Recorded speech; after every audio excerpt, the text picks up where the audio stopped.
지난주 부활절 예배 때에 요한복음 21장의 내용을 살펴보았습니다. 부활의 예수님께서 제자들에게 오른쪽으로 그물을 내리라 라고 말씀을 해주셨고, 그 말씀에 순종하여 오른쪽에 그물을 내렸더니 153마리라고 하는 큰 물고기를 잡게 되어졌습니다. 근데 더 감사한 것은 그 물고기들이 새어나가지 못하도록 그물을 찢어지지 않게 해주셨던 것을 살펴보았습니다. 그리고 배에 있었던 베드로가 부활하신 예수님이 오셨다라는 것을 알게 되어 겉옷을 두르고 급히 바다에 뛰어내려 예수님께로 다가갔습니다. 그때 예수님께서는 해변가에서 숯불에 떡과 생선을 구워놓고 계셨죠.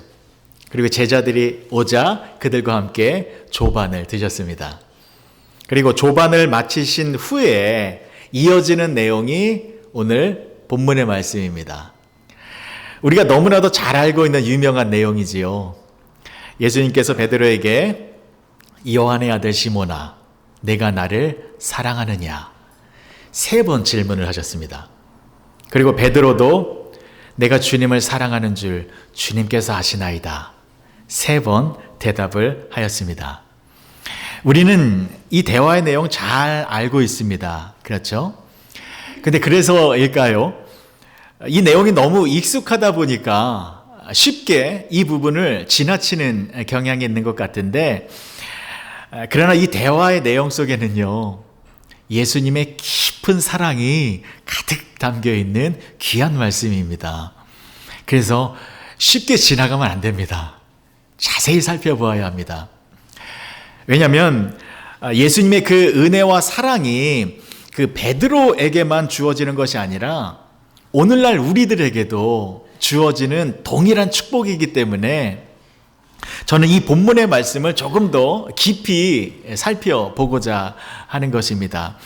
그런데 다루어야 할 내용이 너무 많아서요, 오늘 하루 한 편의 설교로는 다 담을 수가 없기에 오늘 또 다음 주, 다다음 주 3번에 걸쳐서 이 본문의 말씀을 가지고 말씀을 나누도록 하겠습니다. 자, 오늘 먼저 살펴볼 부분은요, 이 베드로의 배반 행위에 대해서 알아보고자 합니다. 베드로가 예수님을 부인했잖아요. 몇 번 부인했습니까? 3번 부인했습니다. 근데 왜 그랬을까요?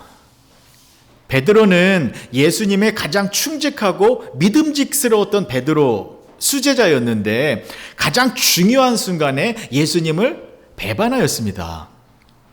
왜 그랬을까요? 자, 이 문제가 풀려야 됩니다.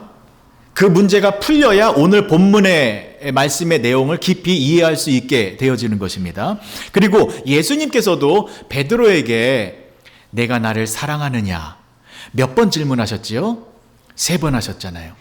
이것은 베드로가 예수님을 3번 부인했던 그 사실을 의도적으로 드러내신 것입니다.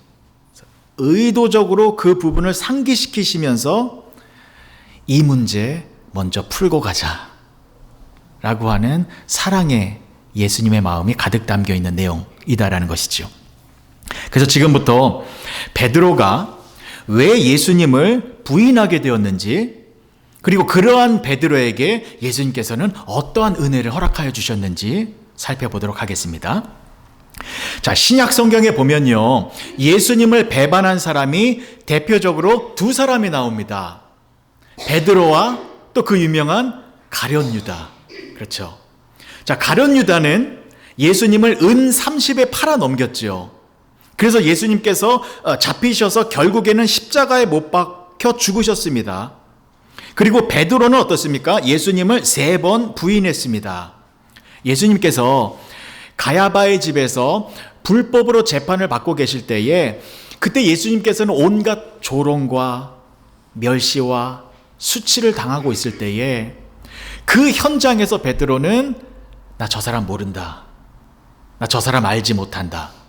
그리고 마지막 3번째는 저주까지 했잖아요. 내가 맹세코 저 사람 모른다 라고 예수님을 배반했습니다.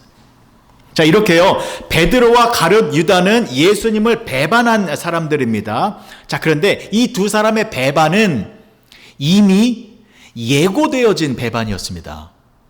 아무도 몰랐다가 갑자기 이 두 사람이 배반한 것이 아니라 예수님은 이 두 사람이 예수님을 배반할 것을 이미 알고 계셨습니다. 그래서 예수님께서 십자가 지시기 그 전날 밤에 제자들과 마지막 만찬을 나누실 때에 예수님께서 가룟 유다에게 이렇게 말씀하셨습니다. 요한복음 13장 26절과 27절입니다. 예수께서 대답하시되 내가 떡 한 조각을 적셔다 주는 자가 그니라 하시고 곧 한 조각을 적셔서 가룟 시몬의 아들 유다에게 주시니 조각을 받은 후 곧 사탄이 그 속에 들어간지라. 이에 예수께서 유다에게 이르시되 내가 하는 일을 속히 하라 하시니. 내가 하는 일을 속히 하라. 내가 지금 나를 배반하려고 하는 일, 그 일을 빨리 해라 라는 말씀입니다. 예수님은 가룟 유다가 예수님을 유대 관원들에게 팔아 넘길 것을 이미 알고 계셨습니다. 그래서 그때가 되어 그 배신의 일을 속히 하라라고 말씀하신 것입니다. 그리고 베드로에게는 이렇게 말씀하여 주셨습니다. 누가복음 22장 33절과 34절이요. 그가 말하되 주여 내가 주와 함께 오게도 죽는 데에도 가기를 각오하였나이다. 이르시되 베드로야 내가 내게 말하노니 오늘 닭 울기 전에 내가 3번 나를 모른다고 부인하리라 하시니라. 베드로가요 호언장담했습니다. 예수님, 나는 예수님과 함께 감옥에도 같이 갈 겁니다. 예수님과 함께 죽음까지도, 죽음의 자리까지도 내가 함께 가겠습니다 라고 큰 소리쳤을 때 예수님은 다 알고 계셨습니다. 지금은 이렇게 큰 소리치고 있으나 베드로도 가룟 유다처럼 예수님을 배반하게 될 것이다 라는 것을 알려주셨지요. 그것도 베드로는 한 번이 아니라 3번씩이나 너는 나를 배반하게 될 거다 라는 것을 정확하게 설명해 주신 것입니다. 자, 그러니까요, 예수님께서는 이미 알고 계셨습니다. 가룟 유다와 베드로가 예수님을 배반하게 될 것이라는 사실을. 그런데도 불구하고 예수님은 이 두 사람을 제자로 삼아 주셨죠. 왜 이 두 사람 배신할 것을 알면서도 제자로 삼아 주셨을까요? 제자로 삼아 주셨다라는 것은 필요했기 때문입니다. 예수님의 십자가 사역을 완성하는 데 있어서 이 두 사람의 역할이 필요했기 때문에 제자로 삼아 주신 것이었습니다. 그렇지 않습니까? 예수님께서 이 땅에 오신 목적은 우리를 대신하여 십자가에서 죽으시기 위하여 오셨습니다. 그 십자가 사역을 이루기 위해서는 누군가가 예수님을 배반하여 종교 지도자들에게 예수님을 팔아 넘겨야만 했습니다. 그래야 순차적으로 로마 군병들에 의하여 십자가에서 죽을 수 있게 되어지기 때문입니다. 그래서 유다의 배신은 사실 예수님의 십자가 사역에 있어서 꼭 필요한 부분이었습니다. 자, 그렇다면 베드로의 경우는 어떨까요? 마찬가지입니다. 예수님의 뜻을 이루기 위하여 베드로의 배신도 필요했었습니다. 그렇다면 베드로의 배신이 왜 필요했는가는 너무 중요한 내용이기 때문에 후반부에 결론의 내용과 연결시켜서 살펴보도록 하겠습니다. 자, 다시 이 두 사람의 모습으로 다시 돌아와 볼게요. 자, 가룟 유다와 베드로 이 두 사람 모두 배반의 죄를 저질렀습니다. 예수님을 배신했죠. 큰 죄입니까? 작은 죄입니까? 큰 죄예요. 어떻게 예수님을 배반할 수 있겠습니까? 자, 그런데 이렇게 큰 죄를 지은 이 두 사람이 나중에는 어떠한 결과로 나타났습니까? 가룟 유다는 스스로 자살했습니다.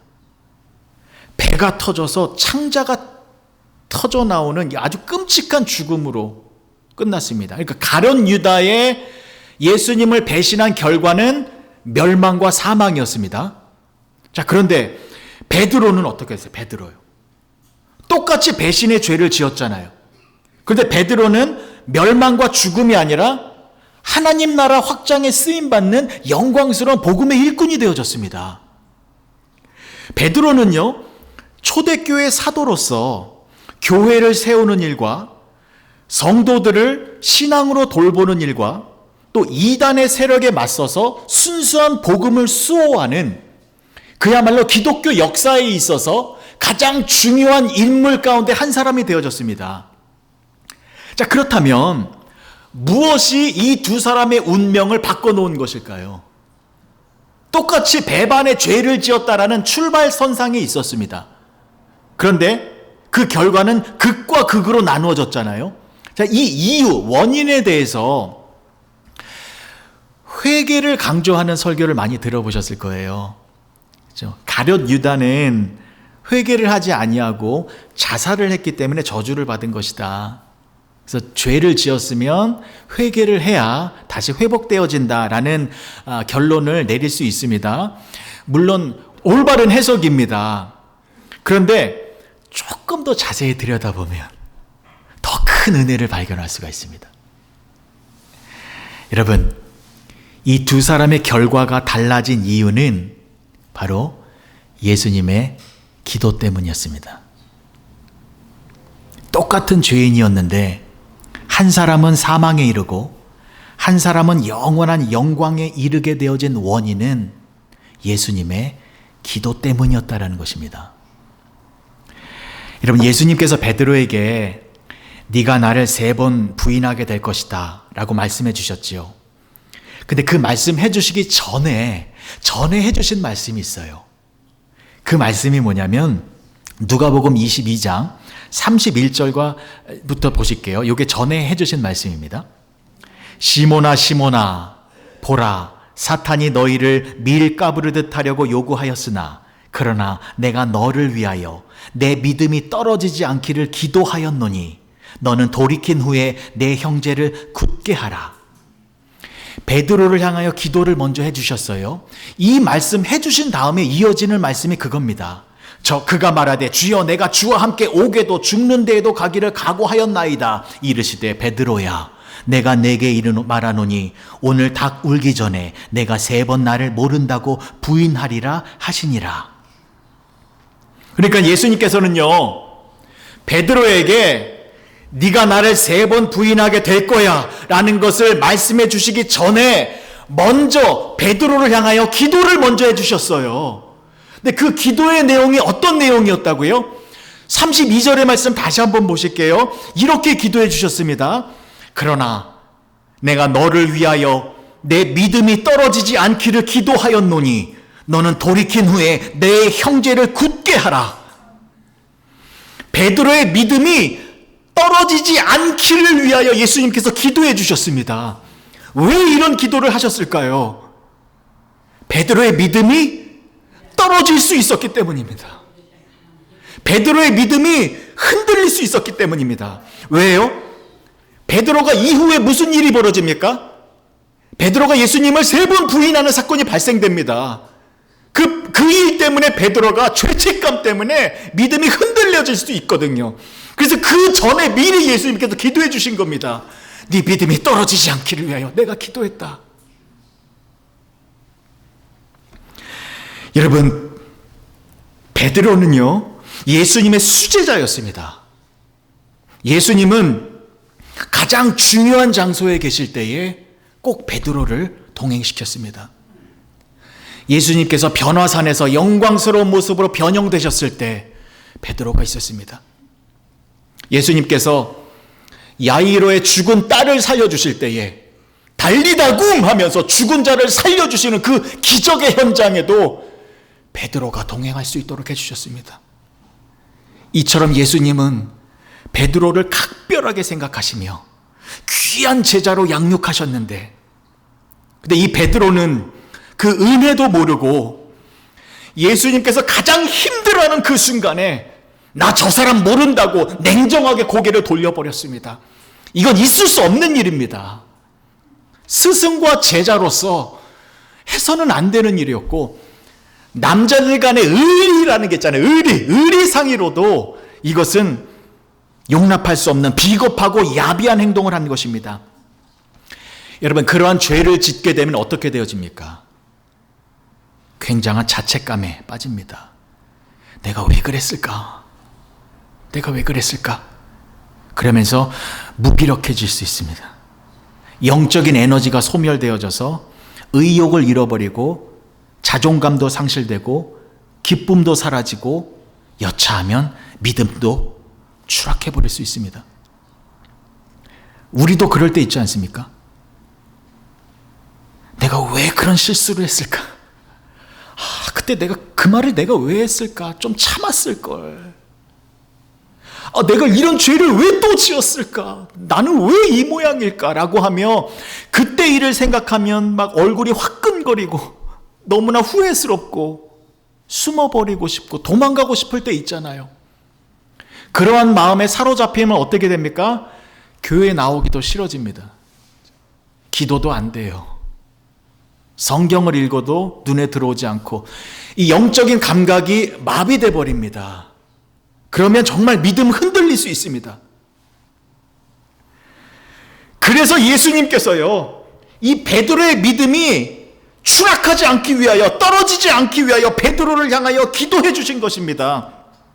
그래서 내가 너를 위하여 내 믿음이 떨어지지 않기를 위하여 기도했다. 그리고 뭐라고 말씀하셨습니까? 너는 돌이킨 후에 내 형제들을 굳세게 만들어라.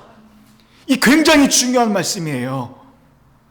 무슨 말이냐면, 베드로야, 이제 네가 나를 3번 부인하게 될 거야. 그 일은 반드시 일어날 거야. 그런데 그것 때문에 너 자책하지 말아라. 그것 때문에 믿음 버리지 말아라. 너는 반드시 회복될 것이다. 내가 기도했기 때문에. 그러니 너는 돌이킨 후에, 나중에 돌이킨 후에 너에게 맡겨진 형제들을 굳세게 만들어라. 너에게 맡겨진 내 형제 자매들의 그들의 믿음을, 그들의 신앙을, 그들의 교회를 굳세게 세워야 한다. 이것이 예수님의 기도였습니다. 그리고 이 예수님의 기도 때문에 베드로가 예수님을 3번 부인했을지라도 멸망된 것이 아니라 하나님의 위대한 일꾼으로 사용되어졌다라는 것입니다. 여러분, 베드로를 향한 하나님의 계획이 무엇이었습니까? 베드로는 예수님의 수제자로서 예수님의 말씀을 충분히 듣고 또 하나님의 구원의 계획을 철저하게 깨달은 후에 성령 하나님의 불과 같이 임하심으로 말미암아 그 능력을 가지고 부활의 예수님을 증거하는, 그래서 초대교회의 교회의 기둥이 되는 것이 하나님의 계획이었습니다. 근데 이 계획이 이루어졌습니까? 안 이루어졌습니까? 정확하게 이루어졌지요. 베드로는 엄청난 위대한 인물이 되어졌습니다. 그리고요, 예수님께서도 이미 베드로에게 이런 말씀을 해주셨잖아요. 마태복음 16장 18절이요. 또 내가 내게 이르노니 너는 베드로라. 내가 이 반석 위에 내 교회를 세우리니 음부의 권세가 이기지 못하리라. 베드로라고 하는 반석 위에 교회를 세우시겠다라는 것입니다. 그래서 베드로는 교회를 세우고 교회 안에 음부의 세력에 틈타지 못하도록 교회를 건강하게 지켜야 하는 것이 베드로의 사명이었습니다. 그러니까 베드로는 이 사명을 완수하기 전에 죽을 수 없는 사람이었습니다. 이 사명을 완수하기 전에 죽을래야 죽을 수가 없는 사람이었습니다. 그리고 나중에 베드로는 이 하나님의 계획을 이루어드리는 그 사역을 완수했습니다. 그렇죠? 교회를 세웠습니다. 교회를 지켰습니다. 그리고 순교했습니다. 하나님의 뜻을 이루고 나서 죽었습니다. 자, 그러면 보세요. 베드로는 하나님의 사명을 이루고 죽었습니다. 그러면 그 전에 베드로는 죽을 수 있습니까? 없습니까? 못 죽는 사람이에요. 하나님의 뜻을 이루기 전에는. 자, 이것을 알았다면 베드로가 예수님을 배신했던 그 현장으로 들어가 보겠습니다. 예수님께서 대제사장 가야바의 집으로 끌려오셔서 재판을 받고 계신 그 현장은요, 분위기가 살벌했습니다. 살기가 등등했어요. 유대 지도자들과 수많은 유대인들이 예수님을 죽여야 한다라는 이 죽음의 목소리가 가득했었습니다. 그래서 유대 지도자들은 이참에 예수님뿐만이 아니라 예수님의 추종 세력들도 다 제거해서 예수 세력을 일망타진해 버리려고 했습니다. 다 죽이려고 그랬어요. 그래서 그 당시의 상황은요, 말 한마디 잘못하면 예수와 같은 도당으로 묶여서 같이 죽을 수 있는 상황이었습니다. 그러니까 예수님께서 사형 선고를 받을 때에 나도 같은 예수님 편이다라는 것이 발각되면 같이 죽을 수 있는 살벌한 상황이었어요. 자, 이 현장에 베드로가 와 있었습니다. 당연히 베드로는 그 공포스러운 분위기에 압도당하고 있었습니다. 생각보다 너무 무서웠습니다. 이 너무 위험한 상황이었습니다. 그래서 베드로가 멀찍이 서서 불을 쬐며 조심스럽게 상황을 지켜보고 있었습니다. 그런데 한 여종이 갑자기 베드로를 보며 이 사람도 예수님 편입니다 라고 했더니 베드로가 당황하죠. 나 저 사람 모릅니다. 그 조금 후에 다른 사람이 베드로에게 또 이렇게 말을 합니다. 당신 저 예수와 한 패거리였잖아. 그때 베드로가 이 사람아 나는 아니라니까. 나 저 사람 모른다니까. 그리고 마지막 세 번째 한 사람이 장담을 하며 말을 했습니다. 당신 갈릴리 사람 맞잖아. 저 예수와 한 무리가 맞잖아. 그러자 베드로는 이번에는 저주를 하며 말했습니다. 내가 맹세코 말하는데 나 저 사람 몰라! 라고 하며 부인했습니다. 자, 이렇게 베드로는 예수님을 3번 부인했습니다. 비겁한 모습이죠. 해서는 안 될 짓이었죠. 그런데요, 베드로가 예수님을 3번 부인하자마자 예수님께서 어떻게 하셨는지 아십니까? 예수님께서 몸을 돌이키셔서 베드로를 보셨습니다. 예수님이 몸을 돌이키셔서 예수님의 눈과 베드로의 눈이 마주치게 한 겁니다. 왜 그러셨을까요? 말씀을 먼저 보시겠습니다. 주께서 돌이켜 베드로를 보시니 베드로가 주의 말씀 곧 오늘 닭 울기 전에 내가 3번 나를 부인하리라 하심이 생각나서 밖에 나가서 심히 통곡하니라. 예수님께서 돌이켜 베드로를 보셨습니다. 일부러 그러셨어요. 일부러 예수님이 몸을 돌이켜 베드로의 시선과 마주쳤는데 왜 보셨을까요? 왜? 네가 나를 배신해? 너 나 죽는 데까지 함께 따라간다고 호언장담했잖아. 네가 어떻게 나를 배신할 수 있어? 호통치려고 째려보려고 보셨을까요? 그게 아닙니다. 예수님은 몸을 돌이켜서 예수님을 바라보셨을 때 그때는요, 상황이 살벌한 상황이어서요, 말 한마디 잘못하면 안 되었잖아요. 그래서 내 편, 우리 편과 의사소통을 하기 위해서는 말하면 안 되었어요. 그래서 우리 편과 의사소통을 하기 위해서는 눈빛 교환밖에 없었습니다. 그래서 예수님이 눈을 돌이켜서 베드로에게 눈으로 말씀하신 것입니다. 호통이 아니라 이런 메시지를 주신 것이지요. 베드로야, 베드로야, 내 눈을 똑바로 봐라. 너 지금 3번 나를 부인했지? 그것 때문에 자책하지 말아라. 그것 때문에 쓰러지지 말아라. 그것 때문에 믿음 버리지 말아라. 내가 이미 말했지 않느냐. 네가 오늘 밤 3번 나를 부인하게 될 것 나는 이미 알고 있었다. 그래서 너는 지금 나를 부인해야 된다. 왜냐하면 그래야 너는 여기서 살아서 나갈 수 있기 때문이다. 네가 지금 나를 부인하지 않으면 너도 여기서 죽는다. 여기서 죽어야 할 사람은 나다. 네가 아니지 않느냐. 너는 여기서 죽을 사람이 아니라 나중에 내 형제들을 돌보아야 할 사람이다. 그래서 내가 너를 위하여 기도하지 않았느냐.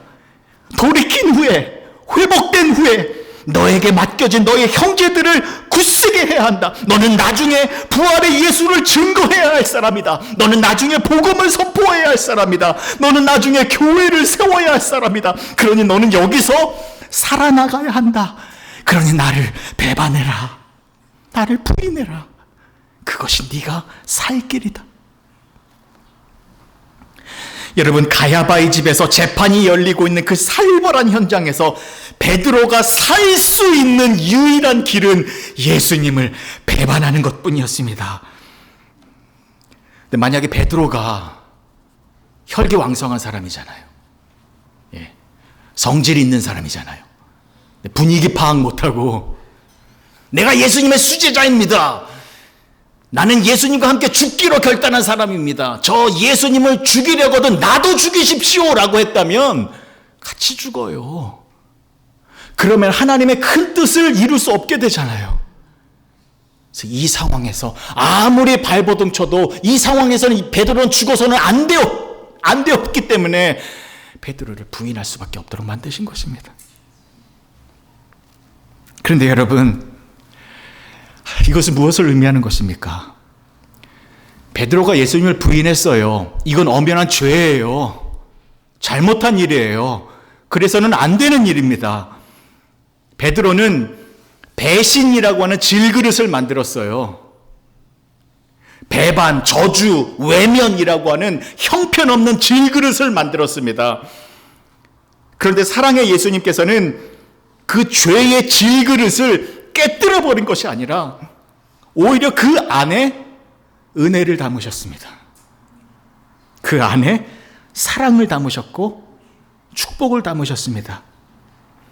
여러분, 이것이 바로 부활의 예수님께서 우리들에게 주시는 놀라운 은혜와 사랑인 것입니다. 우리의 삶도 마찬가지잖아요. 우리도 베드로처럼 예수님 부인하며 살 때가 얼마나 많이 있습니까? 나도 모르게 예수님 외면하며 살 때가 얼마나 많이 있습니까? 우리도 죄의 질그릇을 만들며 살아가고 있습니다. 불순종의 질그릇, 교만의 질그릇, 원망의 질그릇, 게으름의 질그릇, 악한 말하고 악한 행동하는 질그릇, 매일매일 죄의 질그릇을 만들며 살아가고 있는데, 그런데 예수님께서는 그 질그릇을 버리거나 깨뜨리는 것이 아니라 이 안에 사랑을 담으신다라는 것입니다. 나라고 하는 이 보잘것없는 질그릇 안에 예수님이 사랑을 담으시고 영원한 생명을 담으셔서 우리들의 삶을 축복의 길로 인도하여 주신다라는 것입니다. 예수님께서 말씀하여 주셨습니다. 베드로의 부인을 이미 말씀하여 주셨습니다. 이것은 예수님께서요, 베드로를 죽음의 덫에서 꺼내주신 은혜의 손길이었던 것입니다. 자, 그런데 예수님께서 베드로를 향하여 어떠한 기도를 해주셨습니까? 내가 3번 나를 부인한 후에 믿음이 떨어지지 않기를 위하여 기도해 주셨고, 그리고 돌이킨 후에, 회복된 후에 너에게 맡겨진 형제들을 굳세게 하라 라는 사명까지 주셨습니다. 자, 이 부분이 해결돼야 되잖아요. 베드로가 3번 부인해서 죽음에서 건짐을 받았습니다. 자, 이번에 베드로에게 남은 일은 이제 사명을 이루는 일, 그것을 확인시켜 주시기 위하여 부활의 예수님께서 이 디베라 바닷가에서 베드로와 조반을 먹으신 후에 이 말씀을 해주신 것입니다. 본문의 말씀 다시 한번 읽어드릴게요. 그들이 조반 먹은 후에 예수께서 시몬 베드로에게 이르시되, 요한의 아들 시몬아, 내가 이 사람들보다 나를 더 사랑하느냐 하시니 이르되, 주님 그러하나이다. 내가 주님을 사랑하는 줄 주님께서 아시나이다. 이르시되, 내 양을 먹이라 하시고, 또 2번째 이르시되, 요한의 아들 시몬아, 네가 나를 사랑하느냐 하시니 이르되, 주님 그러하나이다. 내가 주님을 사랑하는 줄 주님께서 아시나이다. 이르시되, 내 양을 치라 하시고, 3번째 이르시되, 요한의 아들 시몬아, 내가 나를 사랑하느냐 하시니 주께서 3번째 내가 나를 사랑하느냐 하심으로 베드로가 근심하여 이르되, 주님 모든 것을 아시오매 내가 주님을 사랑하는 줄을 주님께서 아시나이다. 예수께서 이르시되, 내 양을 먹이라. 예수님께서, 부활하신 예수님께서 베드로에게 해주신 명령이자 말씀입니다. 너는 내 양을 먹이라. 무슨 말씀입니까? 너는 돌이켜 내 형제를 굳세게 하라 라는 이 말씀을 이루기 위하여 베드로가 예수님을 3번 부인했던 그 죄의 짐을 다 털어버리고 이제부터는 하나님의 뜻을 이루기 위하여 너에게 맡겨진 믿음의 형제 자매들의 믿음을 굳세게 하고 교회를 세우고 복음을 증거하는 일에 내 목숨을 다해야 된다 라는 말씀을 해주신 것입니다. 그 이후로 어떻게 되어졌습니까? 오순절날 성령 하나님의 불과 같이 임하자 베드로는 담대히 복음을 선포하기 시작했습니다. 그의 설교로 3,000명이 회개하여 교회가 세워졌습니다. 그의 능력으로 안진뱅이가 일어났습니다. 베드로가 무엇을 선포했습니까? 천하 사람 중에 구원을 받을 만한 이름은 오직 예수 그리스도밖에 없으니 여러분들 부활의 예수님을 믿으셔서 구원을 받으셔야 합니다. 오직 베드로는 예수님의 복음만을 선포하였습니다. 그리고 예루살렘 교회에서 야고보와 함께 교회의 중심 역할을 하며 성도들을 믿음 안에서 올바로 성장할 수 있도록 최선을 다하였습니다. 전승에 의하면 베드로는 로마에서 십자가에 거꾸로 매달려 순교를 했다라는 것입니다. 말씀을 정리하겠습니다. 자, 이 말씀을 토대로 저와 여러분들이 얼마나 큰 축복을 받은 사람들인지를 확인해 보고자 합니다. 예수님은 베드로의 배반을 책망하지 아니하시고 오히려 그것마저도 사용하셔서 하나님의 큰 뜻을 이루셨습니다. 그 모든 것이 가능했던 이유는 바로 예수님의 기도 때문이었습니다. 예수님께서 하시는 기도는 어떤 기도입니까? 무조건 이루어지는 기도입니다. 다시 한번요. 예수님의 기도는 반드시 성취되어지는 기도입니다. 왜요? 예수님은 하나님이시기 때문에. 이 세상을 통치하시고 주관하시는 하나님이신 예수님께서 하시는 기도, 그 기도가 베드로를 살렸고 그 기도가 베드로를 회복시켰고 그 기도 때문에 베드로가 사명을 완수할 수 있었다라는 것입니다. 이 놀랍고 신비로운 은혜가 여기 있습니다.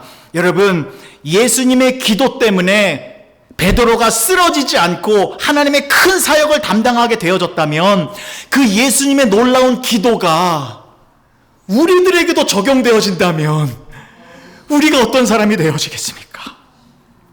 예수님께서 베드로를 향하여 기도하셨던 것처럼 여러분들을 위하여 기도하신다면 우리도요, 베드로처럼 하나님께서 귀하게 여기시는 복된 존재가 되어진다라는 것입니다. 사랑하는 성도 여러분, 부활하신 예수님께서 지금도 여전히 기도하고 계십니다. 그런데 그 부활의 예수님께서 누구를 위하여 기도를 하고 계실까요? 로마서 8장 34절의 말씀입니다. 너무 귀한 말씀이잖아요.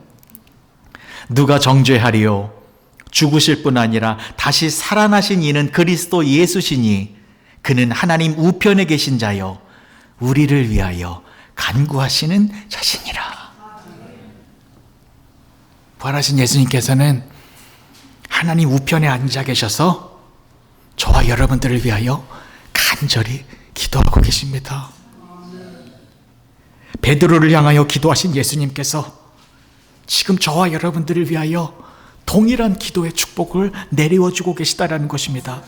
이것은 주님의 기도가 베드로의 인생을 축복의 길로 강력하게 이끄신 것처럼 예수님의 기도가 나에게도 적용되어지고 있다면 우리도 축복의 길로 인도되어지고 있다는 것입니다. 여러분, 예수님께서 여러분들을 위하여 기도해 주고 계십니다. 그 예수님의 기도가 우리들의 인생을 지탱하고 있는 것입니다. 내 힘, 내 지혜, 내가 가지고 있는 어떤 돈, 내 건강, 내 사업, 내 능력, 이런 게 내 인생을 지탱하는 것 아닙니다. 이 세상에 있는 것들이 내 생명 유지해 줄 수 없습니다. 오직 예수님의 기도가 있기 때문에 그 기도 때문에 우리가 하루하루를 하나님의 능력으로 살아가고 있다는 것을 믿으시기 바랍니다. 예수님이 지금도 저와 여러분들을 위하여 기도하고 계십니다. 그 예수님의 기도의 사랑이 느껴지셨으면 좋겠어요. 예수님은 기도를 쉬지 않고 기도를 해주고 계시기 때문에 그 기도 때문에 우리가 살아가고 있기 때문에 우리를 향한 축복의 그물이 찢어지지 않는 것입니다. 예수님이 기도를 멈추시면 우리의 그물 찢어져요. 그러나 지금도 부활하신 예수님이 누구이십니까? 영원한 생명을 가지고 계신 예수님께서 기도를 하고 계시다라는 것은 영원히 멈추지 않고 저와 여러분들을 위하여 기도를 해주고 계시기 때문에 우리를 향한 모든 것들이 안전하게 보존되어진다라는 것입니다. 그래서 오늘부터 우리도 기도하는 사람들이 되어졌으면 좋겠습니다. 어떤 기도요?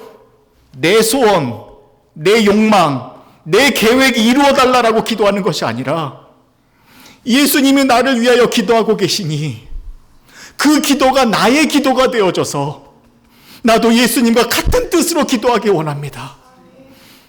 그렇게 예수님의 기도와 우리의 기도가 하나가 되어질 때에 우리는 놀라운 능력의 삶을 살아갈 수 있다는 것입니다. 그리고 그러한 기도가 우리 교회 가운데 가득 차게 될 때에 그때 우리 교회가 능력의 교회가 되어질 수 있다는 것입니다. 예수님의 기도가 여러분들을 살리고 있습니다. 그 기도의 축복으로 하루하루 승리하며 살아가시는 복된 성도님들이 되어주시길 주님의 이름으로 간절히 축복합니다. 좋으신 아버지 하나님 은혜를 감사합니다. 하나님 만입이 있어도 감사뿐입니다.